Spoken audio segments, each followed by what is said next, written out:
Ξεκινάω από το νούμερο 1, τον Ιραόλα. Υπό κανονικές συνθήκες θα ήταν ιδανικό, παιδιά. Υπό κανονικές Ναι. συνθήκες, Αυτό. ποδοσφαιρικές. Και δεύτερο παιδί συλλόγου Σέσκα Φάμπρεγας, Ουσιαστικά προπονητής 2 χρόνια. Ουσιαστικά. Φελίπε Λούις. Και αυτό έχει παίξει Chelsea. Φλαμέγκο τα πήρε όλα. Πρωτάθλημα, κύπελο, Λιμπερταδόρες. Είναι free agent. Διέγκο Σιμεώνε. Αυτό θα έπρεπε Αν να είναι θα το νούμερο φύγει- 1. Για αυτό που θέλουν να κάνουν Εγώ εκεί τον πέρα. παρομοιάζω λίγο με τον Μουρίνιο, τον Αντώνιο Κόντε που πέτυχαν στη Chelsea. Γιούλιαν Νάγκελσμαν.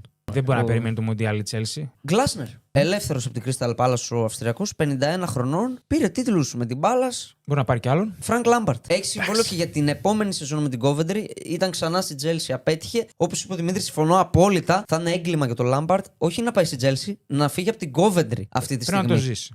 Λουίς Ενρίκε. Είναι γενικά ο διακαής πόθος των ομάδων που ψάχνουν προπονητή ο Λουίς Ενρίκε. Κλείνουμε. Τσάμπι Αλόνσο. Αλλά ω Τσάμπι Αλόνσο ξαναπηγαίνει σε ένα περίεργο περιβάλλον. Δηλαδή έζησε στη Ραλ. Πολύ περίεργο. Δεν θες κάτι πιο ποδοσφαιρικό ασφαλές. Ξεκάθαρα Πιο Diego Simeone. ρεαλιστικούς. Για μένα, γιατί είναι ρεαλιστικό του σενάριο να φύγει από την Ατλέτικο το καλοκαίρι. Εγώ νούμερο 1 θα είχα Σιμεώνε και νούμερο 2 που το θεωρώ και ρεαλιστικό η Ραόλα. Αν ήμουν Chelsea. Αν ήμουν η Ραόλα δεν θα πήγαινα.